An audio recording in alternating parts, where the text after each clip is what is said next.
내 집 마련을 향한 길라잡이 부동산 가이드 진행의 강주리입니다.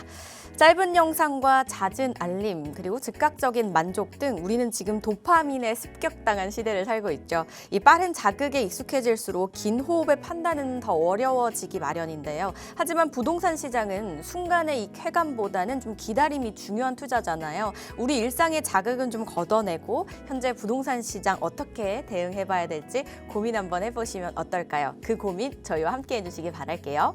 방송 보시다가 부동산 관련된 궁금증이나 고민 있으신 분들 저희 전화 문자 활짝 열어놓고 여러분들 기다리고 있으니까요. 주저마시고 연락 주시기 바랍니다.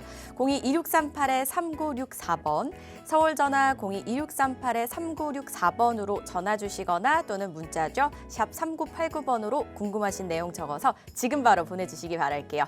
자, 그럼 부동산 가이드 오늘도 힘차게 출발하시죠.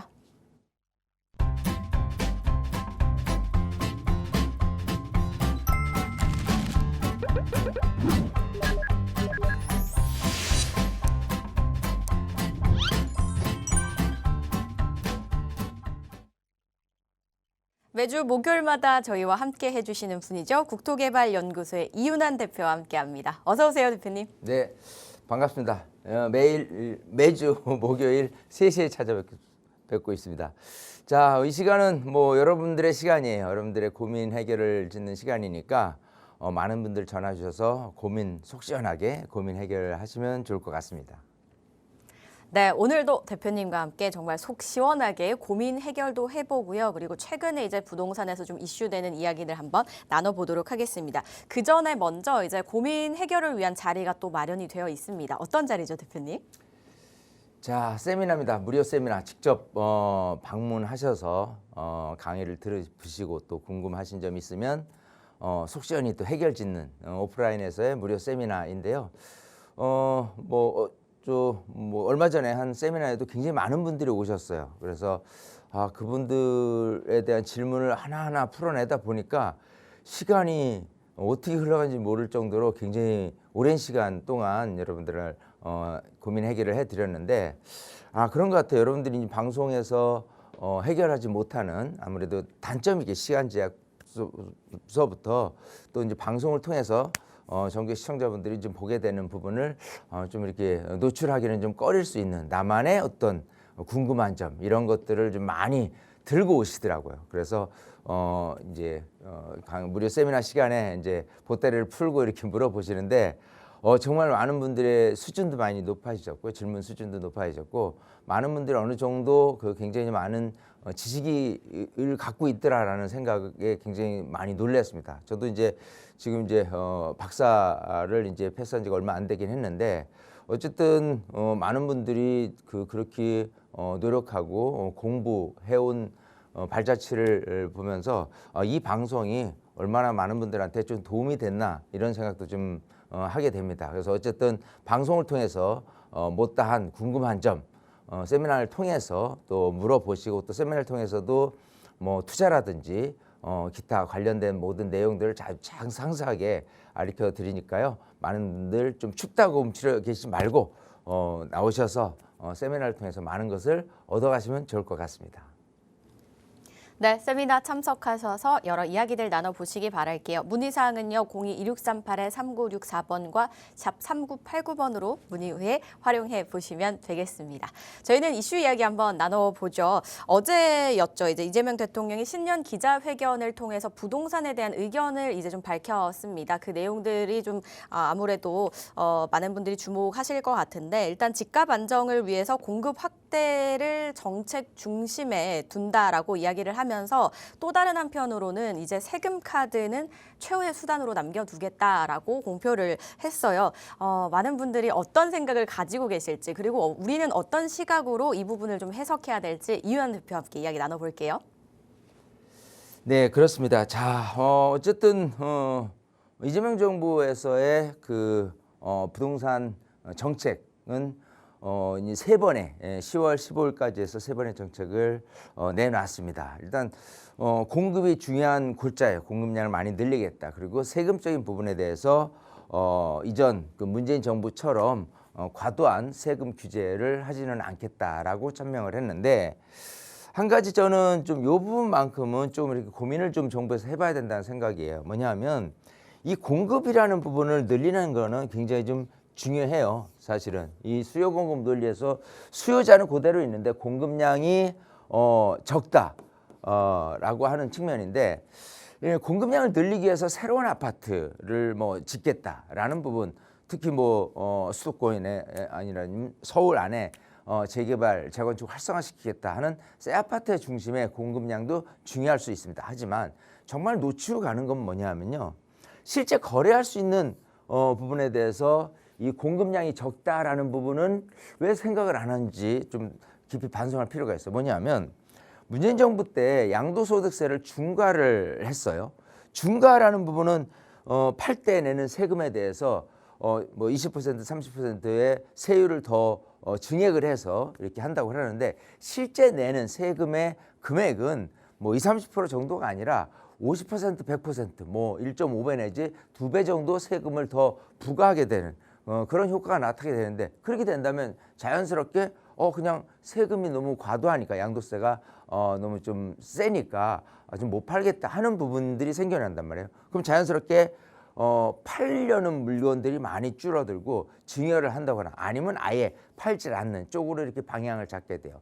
그런 거와 흡사하게 지금은 이 토지거래 허가라는 부분으로 아파트를 꽁꽁 묶어놨어요. 근데 이 토지거래 허가는 실거주를 목적으로 해야지만 매입을 할 수 있는데, 반대로 얘기하면은 이 토지거래 허가를 받기 위해서 내가 어떤 임대인이 전세를 줬다, 월세를 줬다. 그래서 기간이 앞으로도 뭐 1년 반 남았다, 2년 꼬박 남았다라고 하는 주택 같은 경우는 실제 바로 입주를 못하기 때문에 거래가 불가한 그런 주택이 되는 거예요. 그러면 시중에서 할 수 있는 공급량 자체가 적어지게 되는 거예요. 그게 주택가격이 오를 수밖에 없는 핵심 요지일 수도 있는데, 이걸 놓치고 새로운 아파트만 공급하겠다라고 하는 부분에 대해서는 좀 시장 논리상 조금 더 현실에 가깝게 좀 좁혀야 되겠다. 즉 토지거래 허가를 목적으로 하되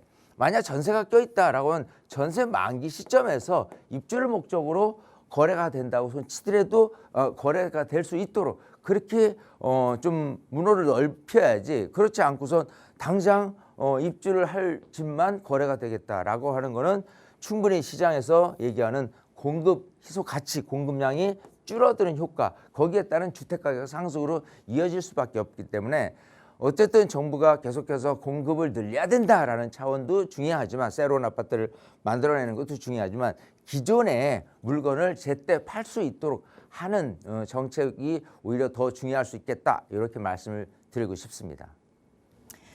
네.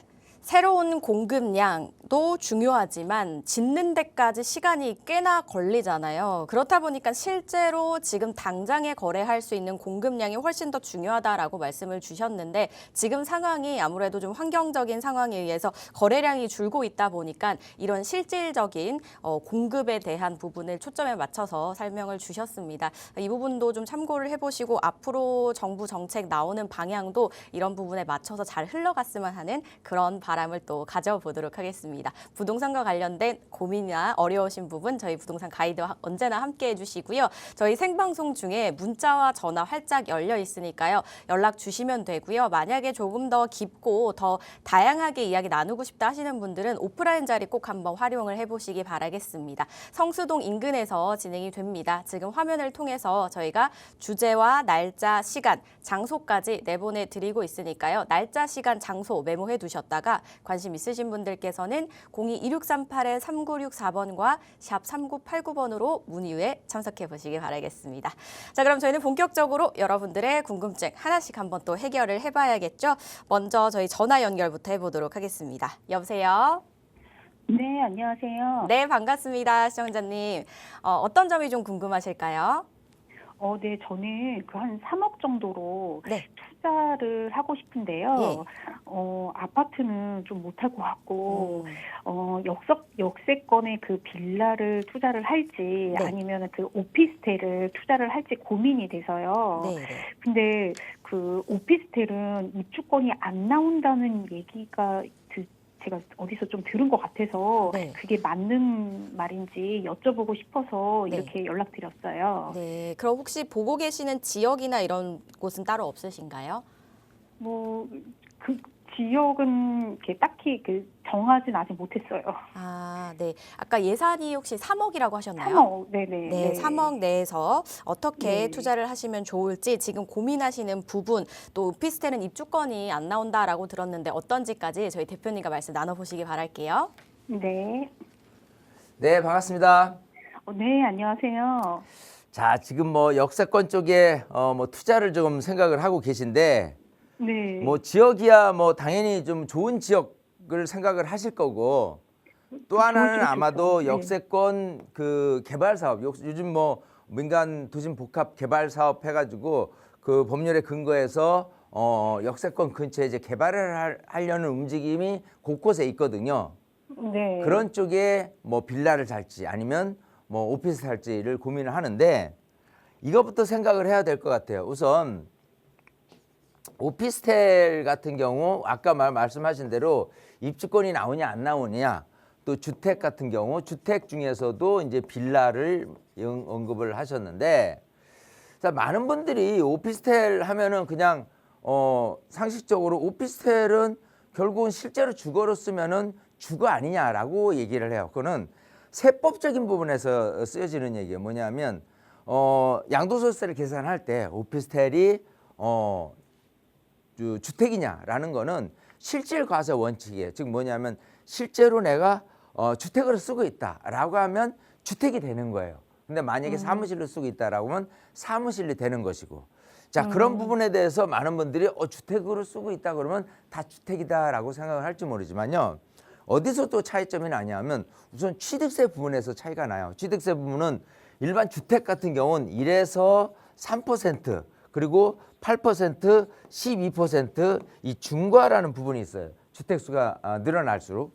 근데 오피스텔은 단일세율입니다. 기본적으로. 그렇기 때문에 이렇게 오피스텔 같은 경우야 취득세, 주택하고 틀린 부분 취득세에서도 나타나지만 아까 이제 물어보신 내용으로는 자, 뭐 역세권 개발 사업을 한다고 하는데 여기서 오피스텔은 아예 안 나오냐면 그렇지는 않아요. 어떤 일정 기간 뭐 사업이 진행하는 동안에 주택으로 사용하고 있다라고 한다면 받을 수는 있지만 그게 굉장히 까다롭습니다. 주택으로 인정받는 때까지는. 그렇기 때문에 통상적으로 오피스텔은 조금 이렇게 무조건 입주권이 나온다라고 거의 입주권이 안 나온다고 보는 것이 더 맞을 거예요. 그렇기 때문에 오피스텔을 그 나중에 그 개발에 대한 부분에 입주권을 생각해서 한다 그러면 오피스텔은 하지 않는 게 좋겠다. 이렇게 말씀을 드리고요. 자, 이제 오피스텔 같은 경우는 그래요. 지금 용도가 뭐냐? 아까 3억 갖고 한다. 그죠? 라고 한다면 통상적으로 주택, 빌라 같은 경우는 뭐 전세를 끼고 갭 투자. 즉 예를 들어서 뭐 6억짜리다. 그러면 전세를 3억을 끼고 3억의 실투자 금액으로 투자를 했을 경우에 빌라에 대한 갭 투자를 얘기를 하는데요. 오피스텔은 원룸짜리가 이제 많이 있어요. 뭐 투룸 이상도 있긴 하지만은 근데 원룸 같은 경우는 통상적으로 이 월세 수익 구조로 들어가요. 즉 예를 들어 매매 금액이 뭐 한 3억 5천이다라고 하면 뭐 보증금 5천에 월 얼마 이렇게 해가지고 내 실투자금에 3억 들어가는데 수익형 부동산으로 자리 잡는 모습이 상당 부분 많아요. 그게 아니라면은 투룸 같은 경우도 마찬가지 6억에 전세 3억을 낀 상태에서 주택 빌라랑 똑같이 가져가는데 이건 전혀 의미가 없습니다. 왜냐하면 갭이라는 거는 얘 가격이 올라주길 기대하는 거잖아요. 근데 통상적으로 이 원룸 같은 경우는 월세 수익을 기반으로 하기 때문에 이 월세 금액이 갑자기 높아지지 않는 이상은 매매 금액은 거의 동일해요. 그러니까 강남역 근처에 있는 오피스텔이 10년 전의 금액이나 지금 금액이나 똑같다. 그 이유 중에 하나는 월세 금액이 똑같다예요.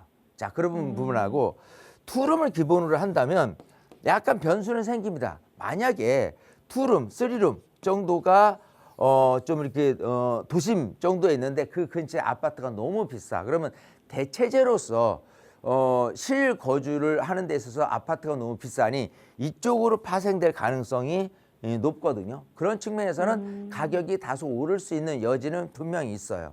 하지만 오피스텔 같은 경우는 통상적으로 기존에 있는 오피스텔 같은 경우는 원룸들이 많고요. 새로이 만들어내는 거는 아까 얘기대로 주거지를 대체제로서 활용하기 위해서 투룸, 쓰리룸을 이렇게 만들어내는데 신축이 많을 거란 말이에요. 근데 이런 신축이 과연 싸게 오피스텔을 공급을 하느냐가 그렇지 못하다는 거예요. 예를 들어서 좋은 지역에 이런 오피스텔을 지을 때 예를 들어 뭐 강남 쪽에 오피스를 진다고 가정을 해요. 그랬을 경우에 여기 있는 땅값이라는 부분하고요, 토지 금액하고 건축비라는 부분이 있고 여러 가지 이제 파생되는 여러 가지 금융 비용이라든지 뭐 설계 비용이라든지 여러 가지 있을 거예요. 거기다가 마진이 있었겠죠. 예, 손해 보면 안 되니까 이 마진까지 포함을 했을 경우에 생각하면은 이게 결코 쌀 수가 없다. 그렇게 생각해요. 그래서 오피스텔마저도 이제 분양을 받는 자, 분양을 하는 자, 분양을 받는 자의 서로의 그 관계는 이 낚시의 물 밑에 있는 물고기와 소위 낚시를 던지는 낚시꾼하고 비유될 정도로 정말 미세하게 분양이 받을 수 있는 금액으로 접근을 한다. 초기 애초부터 그건 하겠죠. 땅을 매입하고 건축비 얼마 들이기 사전부터. 자, 그렇게 됐을 때 라고 생각한다면 절대 이 초기부터 오피스텔이 싸지 않았다라고 하는 거는 반대로 투룸, 쓰리룸 가격이 아파트보다는 싼 거는 맞는데 그 이후에 올라가는 비율 자체가 너무 안 올라가더라라는 부분이 대체적이거든요. 그리고 아파트에 비교해서 투룸, 쓰리룸하고 오피스텔하고 비교를 해보면 기본적으로 뭐 테라스가 있는 유무라든지 또 아니면 뭐 주차 대수라든지 여러 가지 측면에서 아파트보다는 현저하게 주거하는 데 있어서 좀 이렇게 실제 전용 면적도 많이 조금 생각하는 것보다 비좁게 느껴지는 부분 여러 가지가 있기 때문에요. 그런 오피스텔이 어쩔 수 없이 아파트보다는 가격이 낮을 수밖에 없는 부분이고 반대로 내가 되팔라고 했을 때도 많은 분들은 아파트를 선호하지 오피스텔을 우선 선호하지 않아요. 이게 비싸다면 그 대체제로서 하는 거예요. 근데 아까 얘기대로 처음에 태생 자체부터 아파트가 시세가 얼마니까 요거보다 약간 낮은 정도로 오피스텔이 정해졌다면 이게 가격이 가려면 아파트도 올라가겠지만 아파트에 못지않게 따라 올라주거나 아파트를 넘어서줘야 되는데 그럴 일은 없다예요. 그렇기 때문에 오피스텔 같은 경우 투자하는 의미 자체를 잘 되새겨 본다면은 오히려 지금처럼 서울 시내 뭐 신통경이나 모아타운처럼 개발을 목적으로 아파트를 받겠다라고 한다면 그 입주권이 나온다라고 한다면 오피스텔보다는 이 빌라를 투자하는 게 훨씬 더 유리하다. 그 지역이 어디냐가 중요할 것이고, 그죠? 네. 그리고 또 하나는 그 아까 역세권 하는데 역세권 사업이 지금 뭐 활성화된다라고 손치더라도요. 실제로 역세권 사업이 원활히 잘 진행되기는 쉽지는 않아요. 예전부터 역세권이라는 부분으로 사업을 많이 진행을 해 왔었는데 여러 가지 차일피 그러니까 현재 상가를 소유하고 계신 분들은 월세를 받기 목적으로 거기를 개발하는 거를 원치 않는 분도 많을 것이고 또 뭐 토지에 대한 보상금이나 여러 가지 측면에서도 시세보다도 낮게 평가된다 그러면 그거에 대한 불만들 많을 것이고 그렇기 때문에 기본적으로 그 역세권 사업이 그렇게 무조건 잘 된다라고 보시는 건 아니다 생각을 해요. 즉 역세권에 집중하기보다는요. 기본적으로 우선은 좋은 지역 그리고 나서 빌라를 매입을 하는데 역세권 아니래도 오히려 주거 지역으로 잘 구성되어 있는 곳이 개발을 하는 데 있어서는 훨씬 더 유리한 장점이 많습니다. 이제 그런 부분을 고려해서 너무 당연히 역세권이라면 좋죠. 역세권인 주상복합이 되든 뭐가 됐든. 하지만 통상적으로 봤을 때 주상복합 가격하고 아파트 가격하고 비교하면 판상형 아파트가 더 우위에 있어요. 그렇기 때문에 여러 가지 지금 분위기가 뭐 역세권에 어쩌고저쩌고 그런 얘기가 많이 나온다고 손치더라도 거기에 올인할 필요는 없다. 거기에 있는데 거기에 물건이 제법 가격도 싸고 괜찮다라고 한다면 당연히 이제 비교해서 보겠지만 뭐 주거 지역보다는 역세권이 훨씬 낫다. 이런 어떤 고정관념은 좀 투자적인 관점에서는 큰 의미가 없다. 저는 그렇게 말씀드리고 싶어요. 이해하시겠죠? 네네. 네, 그래서 우리 시청자님은 꼭 세미나 오셔서 좀 공부를 하세요. 공부를 해가지고 전체적인 시장을 좀 읽어보고 그러고 나서 3억 갖고 어떤 식으로 접근을 해야 되냐, 3억 갖고 어디에 잘 투자를 해서 또 얼마에 나중에 이익을 낼 것인지에 대해서 좀 공부를 하다 보면은 뭔가 귀가 번뜩, 눈이 번뜩 이렇게 뜰 수 있다, 이렇게 말씀드리고 싶습니다. 아시겠죠? 네, 오늘 감사합니다. 네, 이렇게 정리해드리겠습니다. 오피스텔보다는 빌라 쪽이 낫지 않을까라고 말씀을 주셨습니다. 아무래도 투자 초반에 이제 전략을 세우시다 보면은 뭐 헷갈리시기도 하고 뭐가 맞는지 좀 잘 모르겠다 싶으시잖아요. 그런 분들을 위해서 저희가 또 있는 거니까요. 주저마시고 언제든지 연락 주시면 되겠고요. 방금 상담 내용도 좀 도움 되셨길 바라면서 혹시나 또 구체적인 상담을 원하신다면 오프라인 자리 활용해 보셔도 좋고요. 또는 저희 전화, 문자 열려 있으니까요. 언제든 연락 주시기 바랄게요. 저 이번엔 문자 만나보겠습니다. 2874님께서 보내주셨는데요. 역세권 재개발 용적률을 많이 올려준다면 무조건 좋은 걸까요? 라고 보내주셨습니다. 재개발에 이제 용적률이 높을수록 좋냐라는 말씀이신 건데 용적률 높을수록 좋은 거 아닌가요, 대표님? 네, 맞습니다. 자, 뭐 당연히 이 땅값에 영향을 미치는 거는 용적률에, 예를 들어서 뭐 중호 상권이 잘 자리 잡고 있는 곳의 상업 지역 같은 경우에 용적률이 예를 들어 뭐 1000%다. 근데 주거 지역의 용적률이 200%다. 라고 한다면 똑같은 땅에 이런 식으로 5배나 더 높이 올릴 수가 있어요. 질 수가 있단 말이에요. 자, 그러면 땅값도 자연스럽게 뭐 거의 5배 정도의 준하게 그렇게 가격이 좀 올라 있는 게 맞겠죠. 자, 그러면 이런 식으로 용적률을 올려준다, 200%가 아니라 300% 올려준다라고 한다면 좋은 거일 수밖에 없어요. 당연히 많이 질 수 있으니까. 예.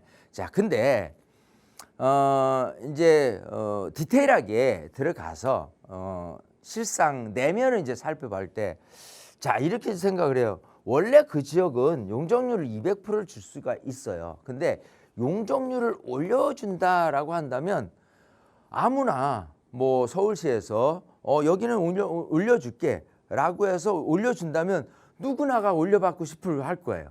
하지만 세상에 공짜는 없어요. 올려줬을 때 뭔가가 이유가 있을 거란 말이에요.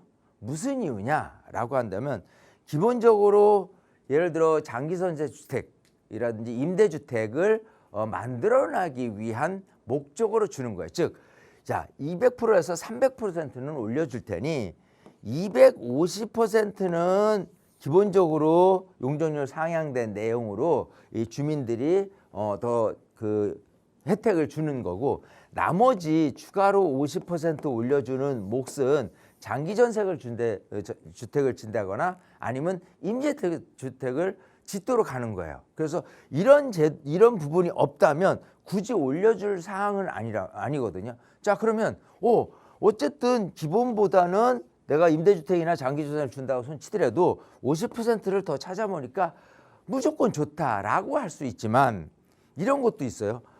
이렇게 50%를 200%에서 300%로 해가지고 50%를 더 진다면 결국은 뭐 4채 중에 한 채, 5채 중에 한 채 정도는 임대주택이 되는 거예요. 만약 거기가 뭐 200세대를 졌다라고 하면 거기서 50세대는 임대주택이나 장기전세 주택이 됐을 때 많은 분들은 그런 생각을 할 거예요. 야, 임대주택이 많으면 우리 이 아파트 단지에 어떤 이제 남들이 봤을 때 시선 자체가 그렇게 좋지 못하다. 그래서 심지어는 판성이 아파트에 이렇게 졌어요. 임대 아파트 동이 있어요. 임대 아파트 동에 바리케이드를 칩니다.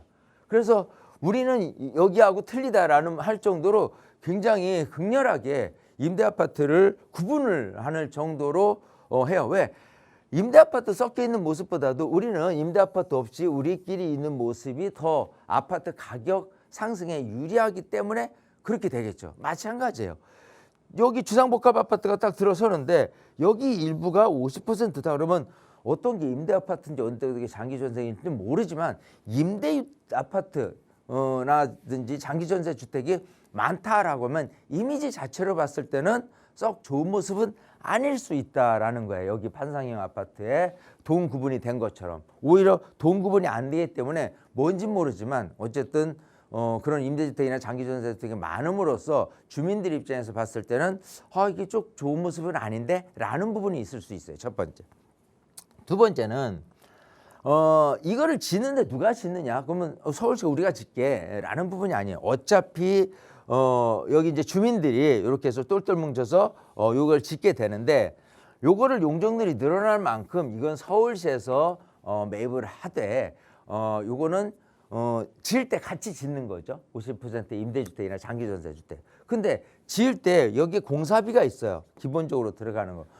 시공사 선정을 할 때 공사비가 얼마 들어가고 막 하는 것들이 있어요. 그것도 제대로 품질 좋게 하기 위해서 또 좀 브랜드도 좋은 회사, 큰 시공회사를 통해서 이렇게 짓고 싶어 할 거예요. 그래서 이제 선정이 될 텐데 기본적으로 저 시공 금액을 어느 정도 책정을 했는데 이거를 짓는 데 있어서는 표준 건축비라는 게 있어요. 그 표준 건축비하고 지금 실제로 이렇게 짓는 금액하고는 턱없이 표준 건축비가 적어요. 서울시에서는 표준 건축비에 준해서 이거를 사가게 돼 있습니다. 그렇게 된다면 돈은 더 들여서 이거를 짓고 싼 값에 서울시에서 매입을 한다라고 생각한다면 하기 싫어하는 사람도 많이 할 거예요. 그래서 보통 통상적으로 이런 역세권 개발 사업에 많은 주민들이 정말 갑론을박으로 굉장히 심하게 다투고 좀 하는 경우를 많이 봤거든요. 아까처럼 그냥 무조건 용적률 올려준다고 해서 다 좋다고 하는 게 아니라 실상 이 내용을 아는 분들이 이런 발언을 했어요. 아까처럼 야 임대주택이 이렇게 많이 늘어나는데 우리 저 아파트의 이미지상 좋지 않다라고 얘기하는 거야. 야 표준 건축비가 낮은데 이걸 우리가 높은 시공 금액으로 지어서 싼 값에 서울시에 준다는 게 이게 우리 조합원들한테 유리한 거냐 이런 부분으로 나올 가능성도 있어요. 그렇게 된다면 결국은 역세권 근처에서 용적률을 더 상향을 시켜서 하는 부분에 대해서 이게 진짜 조합원들한테 도움이 되는 거야 라고 해서 무산되는 사례도 상당히 많다는 거예요. 그렇기 때문에 인센티브를 받아서의 좋은 조건에 의해서 좀 이렇게 유리한 쪽으로 만약에 가게 된다면은 사업이 진행되지만 그렇게 안 된다라고 한다면은 기본 용적률 찾아 먹은 거에 국한해서 좀 사업이 진행될 가능성도 있다는 걸 명심해야 됩니다. 그래서 기본적으로 많은 분들이 무조건 용적률 저기니까 사업성이 좋아진다라는 생각을 갖고 계시기보다는 A안, B안, 즉 용적률 인센티브를 받았을 때에 대한 장점과 단점 그리고 용적률 인센티브를 받지 않았을 때의 모습 속에서의 사업성을 구분해서 최악으로는 용적률 받지 않았을 때 사업성에 비춰봤을 때 여기 사업지는 괜찮다라고 하는 지역이 있고 여기 사업지는 사업성이 전혀 없다라고 판단될 경우도 있고요. 또 하나는 주민들의 동조가 얼마나 잘 될까 안 될까에 대한 부분도 굉장히 좀 다르게 나타날 수 있습니다. 그렇기 때문에 역세권 사업의 용적률 인센티브를 받는 부분이 무조건 좋다라고 생각하면은 그건 큰 오산이다. 이런 부분을 말씀을 드리고 싶고 어쨌든 그 각각 현장마다 분위기가 틀리게 나타나니까 필요하다면 그 현장의 분위기, 목소리를 자세하게 경청하는 게 굉장히 중요하겠다. 이렇게 말씀드리고 싶습니다. 네. 무조건 높다고 좋은 게 아니었네요. 이게 사업성이 무조건 좋아지기보다는요. 용적률을 높게 받았을 경우, 용적률을 높게 받지 않았을 경우의 상황을 비교를 좀 해보실 필요가 있겠고요. 그리고 직접 또 현장의 분위기를 살펴보시면서 흐름들을 보셔야 읽을 줄 아셔야 이 사업성이나 이런 부분에서 판단을 좀 하실 수 있겠다라는 생각이 들었습니다. 또 다른 새로운 사실을 알게 됐습니다. 이런 부분 한번 살펴보시고요. 투자에 관심 있으신 분들이라면 이런 부분들 좀 궁금하셨을 것 같아요. 꼭 도움되셨길 바라겠습니다. 언제든지 궁금하신 부분 연락 주시기 바랄게요. 저희는 이어서 전화 연결로 넘어가 보겠습니다. 여보세요? 여보세요? 네, 안녕하세요, 시청자님. 네, 안녕하세요. 네, 어떤 점이 좀 궁금하실까요? 네, 저는 그 답심리 레미안 위브 34평을 네, 17억에 팔고 예. 네, 거주할 아파트를 10억에서 한 12억 정도에 살지 네. 살려고 하고 그다음에 아니면 자양동 재개발 예정지에 방 3개짜리 빌라를 네. 거주 겸 투자하고 아들에게 약 5억 정도 증여해 줄 생각인데 네. 어느 것이 좋을지 전화드렸어요. 아, 그러니까 지금 보유하고 계신 곳을 매도를 하시고 네. 그 다음에 그냥 아파트를 매수를 하실지 아니면 네, 재개발 네. 예정지를 매수하셔서 남은 금액을 이제 아드님께 증여를 네. 할지 두 가지를 네. 고민이시라는 거죠? 네네. 네, 어떤 방법이 조금 더 나은 선택지가 될 수 있는지 대표님과 네, 이야기 네. 나눠보시기 바랄게요. 아, 네. 네, 반갑습니다. 네, 안녕하세요. 자, 지금 동대문구 답심리 동에 네. 그 레미안 2부에 답심리 레미안 2부를 갖고 계신데 네. 이거를 지금 30평대 17억에 이제 매도를 할까부터 이제 출발을 하는 거고요. 네네. 이게 17억에 매도를 한다면 네. 하나는 그래도 그 다시 거주용으로 한 10억에서 12억짜리로 아파트를 살지 네네. 아니면 뭐 개발지 같은데 뭐 네. 방 3개짜리 쓰리는 빌라를 살지도 이제 네. 궁금하고 네. 그리고 또 하나는 한 5억 정도로 해서 네. 뭐 아이, 자녀한테 아들한테 네. 네. 투자를 조금 증여를 해주고 싶은 네. 마음이 계신 거예요. 네. 자, 그 참 큰 결정이죠. 왜냐하면은 그냥 여기서 계속 살아도 괜찮긴 하는데 네. 이걸 하자니 조금 아깝긴 하지만은 어쨌든 지금 우선은 제가 볼 때는 아드님한테 5억 정도를 증여해 주는 게 가장 큰 것 같아요. 목적이. 네, 맞아요. 네, 네, 맞아요. 꼭 해줘야 될 것 같고 네. 그러고 나서 나는 조금 이렇게 네, 금액을 좀 낮게 해서 네, 10억에서 네. 12억 정도 아파트로 갈지 아니면 네. 쓰림 빌라 좋은 지역으로 갈지인데 네, 네. 우선 처음 지금 답신리에 있는 레미안 2부 같은 경우는 네. 이게 이제 2014년 입주했어요. 네. 2600세대고 네. 굉장히 이쪽 답심리 쪽에서는 대장주예요. 네, 예, 네. 그래서 아파트가 뭐 갖고 있어도 사실 크게 나쁘진 않아요. 가격이 막 떨어지거나 이렇게 할 지역도 아니고 그죠? 네, 네.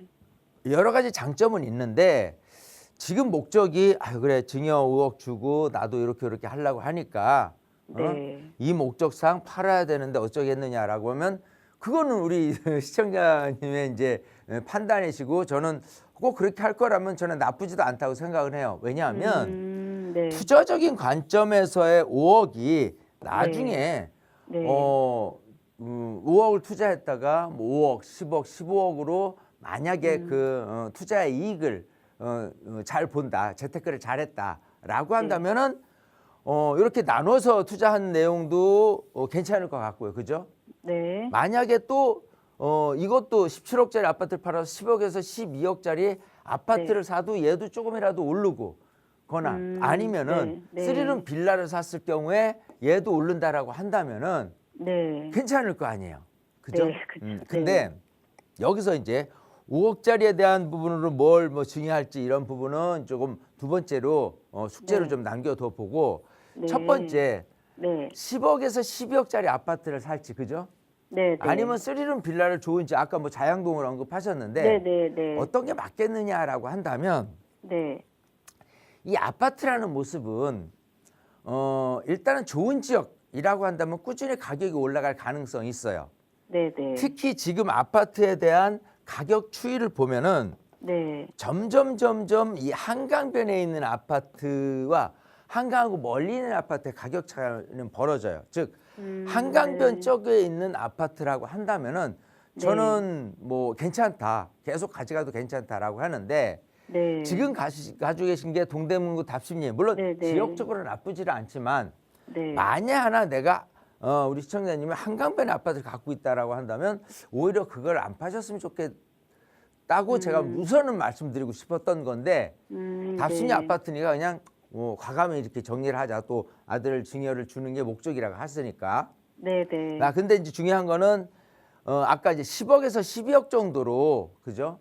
아파트를 네. 산다라고 한다면 아까 네. 얘기대로 한강변 쪽에 있는 아파트는 사기 어려운 금액이에요. 그죠?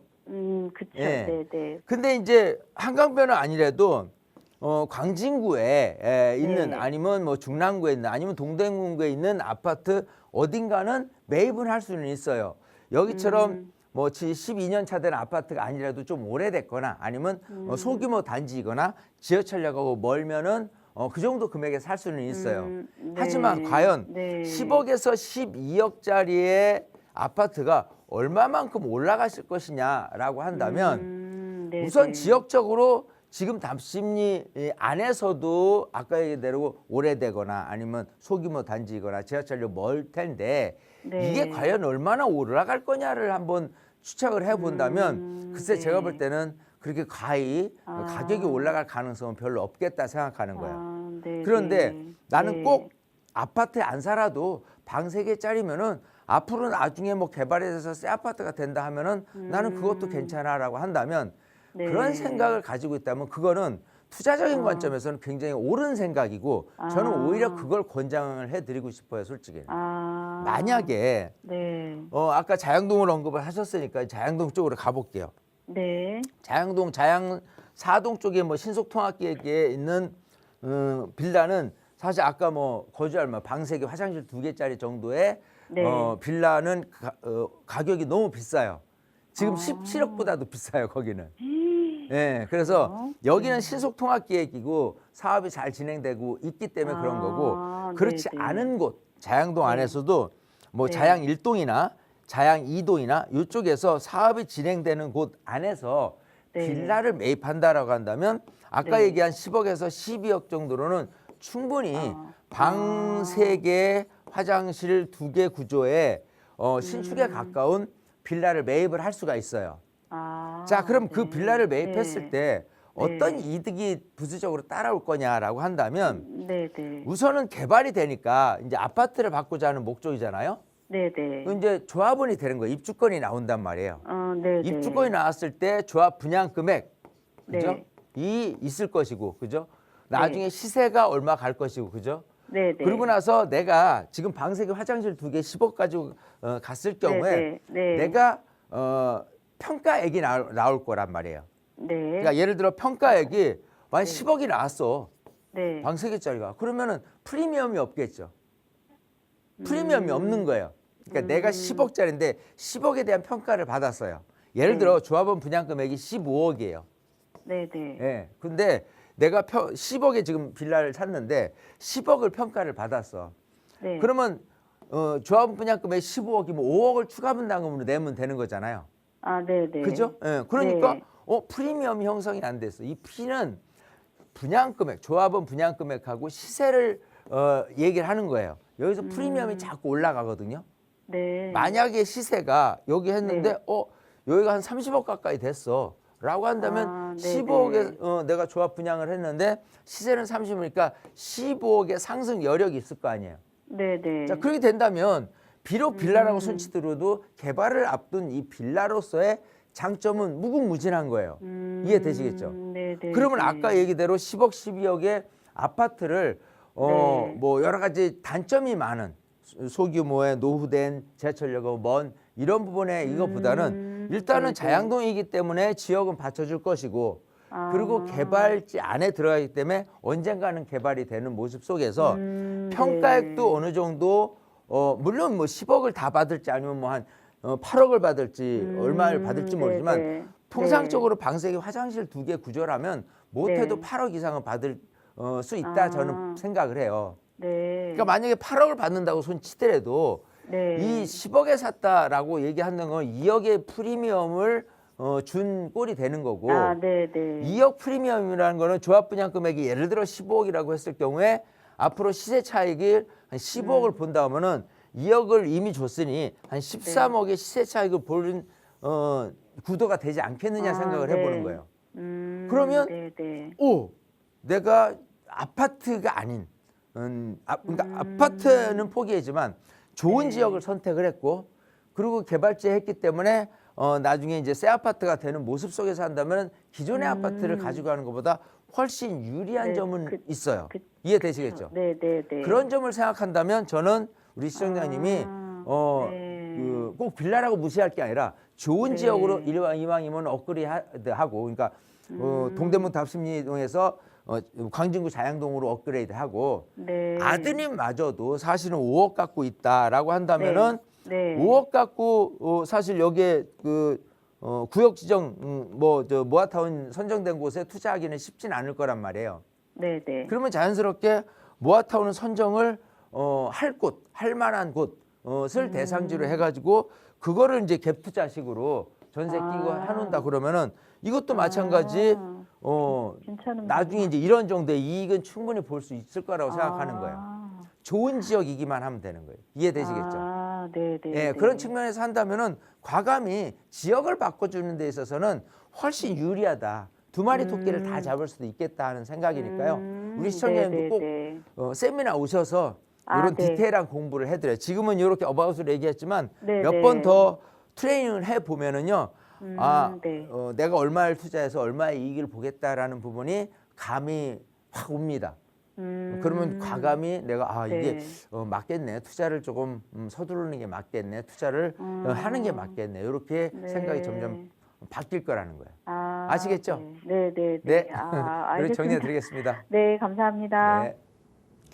네, 물론 뭐 시청자님께서 최종 선택을 하시는 거고 중요하겠지만 일단 분석해 주시기로는 제가 이제 이해하기로는 이제 지금 현재를 볼 것이냐, 미래를 볼 것이냐로 좀 나뉘지 않을까 싶거든요. 큰 틀로 봤을 때는. 그래서 이 부분 참고해 보시고요. 그 안에서 또 세세하게 설명을 해 주셨으니까요. 조금 더 지금 하고 계시는 그 고민 내에서 비교 분석을 더 꼼꼼하게 해보신 다음에 좋은 선택 꼭 내려보시기 바라겠습니다. 혹시나 또 추가적인 질문 있으시다면 저희 전화, 문자 많이 연락 주시기 바랄게요. 계속해서 저희 문자 열려 있으니까요. 전화, 문자 주시면 되겠습니다. 저 이번에 문자 만나보도록 할게요. 1899님께서 보내주셨습니다. 재개발 조합원의 분양가를 좀 미리 알 수 있는 방법이 있을까요? 라고 보내주셨습니다. 대표님 확실히 재개발이 대세이긴 한가 봐요. 상담 내용들이 확실히 재개발 내용들이 많습니다. 조합원 분양가를 저희가 미리 알 수 있나요? 자, 우선 보죠. 이제 자꾸 이제 재개발, 빌라에 대한 부분이 언급되는 거는 결국은 풍성 효과예요. 지금 이제 정부에서 어쨌든 아파트에 대한 부분에 대해서는 토지 허가 구역으로 다 묶어놨기 때문에 직접 거주를 목적으로 하지 않으면은 아파트 거래가 안 된단 말이에요. 근데 빌라는 그렇지가 않아요. 토지 거래 허가 내용이 아니에요.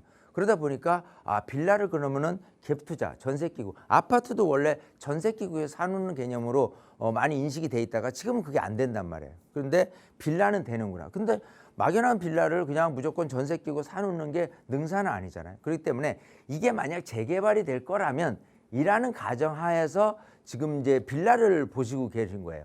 자, 여기서 이제 조합원 분양가 금액이 굉장히 좀 중요할 텐데 조합원 분양 금액을 알 수 있는 방법이 과연 있을까라고 생각하면은 쉽지는 않을 거예요. 오히려 지금 말씀하신 게 재개발이니까 좀 가능할 수 있겠다라는 생각이 들고요. 재건축은 그야말로 조합원 분양가 금액을 알기가 굉장히 조금 어렵겠다 생각을 합니다. 자, 보죠. 우선적으로 우리가 이제 재개발 방식에서의 분양 금액을 정하는 데 있어서 일반 분양이 있어요. 일반 분양가가 있고 그다음에 조합원 분양 금액이 있어요. 많은 분들이 아시다시피 어떤 게 분양 금액이 더 비싸냐라고 한다면 일반 분양 금액이 더 높은 거예요. 통상적으로 일반 분양 대비해서 거기에 한 80 내지 90% 정도가 조합원 분양 금액으로 책정되는 게 대부분이다 이렇게 보시면 돼요. 자, 그러면 조합원 분양 금액이 각 현장마다 얼마 정도에 책정된지는 모르겠지만 각 현장마다 일반 분양이 대체적으로 얼마에 책정되는지는 대략 짐작을 할 수 있어요. 뭐냐면 서울시의 전체 놓고 봤을 때 통상적으로 일반 분양 금액이 정해지는 금액은 통상 이제 서울시 안에서 재개발을 한다. 뭐 500세대든 1000세대든 재개발을 한다. 좀 이렇게 그다지 강남하고는 좀 먼 지역이다. 좀 아파트 시세가 높이 나가지 않는 지역이다라고 한다면 대략 한 3천만 원 정도 평당 얘기하면 3.3제곱미터 3천만 원 한다면 분양 금액이 한 10억 정도로 이렇게 낮아지는 게 있을 거예요. 야, 근데 좋은 지역이다. 라고 하면은 지금 이제 뭐 강남 같은데 평당 3.3제곱미터로 따진다고 그러면 거의 2억이 넘어간 시대가 돼버렸어요. 원밸리 같은 경우도 30평대로 따진다고 그러면 72억에 다릅니다. 자, 그렇게 이제 가격이 확 올라갔는데 실제로 분양되는 금액은 요 근래 일반 분양되는 것들이 6천에서 많아야 8천 정도예요. 평당 금액이.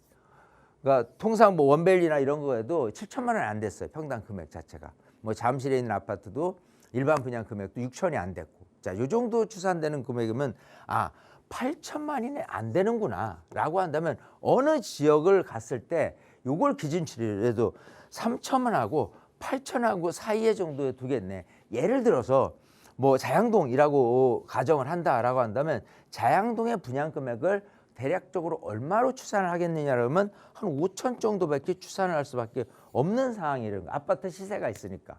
그걸 대비해서 요거보다는 조금 분양 금액이 쌀 수 있겠다라고 생각한다면 평당 한 4,500선. 그래서 아까 제가 33평을 기준으로 했을 때 자양동의 조합원 분양 금액이 한 15억 될 수 있겠다라는 거를 추산을 해본 거예요. 즉 조합원 분양을 알기 위해서는 일반 분양에 대한 부분을 전체 서울 시내에서 시세라는 거에 맞는 일반 분양이 정해지는 금액, 조합에서 정해지는 거는 맞지만 이 허그에서 컨트롤을 한다라고 보시면 되는 거고요. 허그에서 하는 기준치로 따졌을 때는 지금 현재 아무리 비싸도 8천만 원이 안 되는 선, 그래서 적으면 3천. 그러니까 통상적으로 한 5천만 원에 분양된다 해도 과언이 아닐 겁니다. 그런 식으로 알아간다 한다면 내가 얼마의 조합 분양을 받아서 얼마의 시세 차익을 거둘 수 있는가를 예측을 할 수 있기 때문에 지역적으로 좋은 지역을 선점하는 게 우선한다. 이 말씀을 드리고 싶습니다. 네, 일반 분양의 시세와 또 지역 선정을 잘 하셔야 된다라는 점도 한번 참고해 보시기 바라겠고요. 궁금하신 부분 좀 도움이 되셨으면 좋겠습니다. 저희 시간 관계상 상담은 또 여기서 마무리를 해야 될 것 같네요. 오늘 상담 참여하지 못해서 아쉬우신 분들을 위한 자리 마련되어 있잖아요, 대표님. 어떤 자리죠? 네. 자, 날씨는 춥습니다만은 추울 때 제일 여러분 신경 써야 될 게 건강이에요. 건강을 위해서는 가만히 있어서는 건강에 도움은 되지 않습니다. 집 안에서 걷는 거 좋죠. 또 운동기구가 있어서 하는 거 좋죠. 하지만 정말 외출을 해서 실제 걷는 것만큼이나 좋은 게 또 있을까 할 정도예요. 즉 세미나 오시면 여러분들한테 도움되는 건 우선 여러분 건강이 도움이 될 것이다 라는 생각이고요.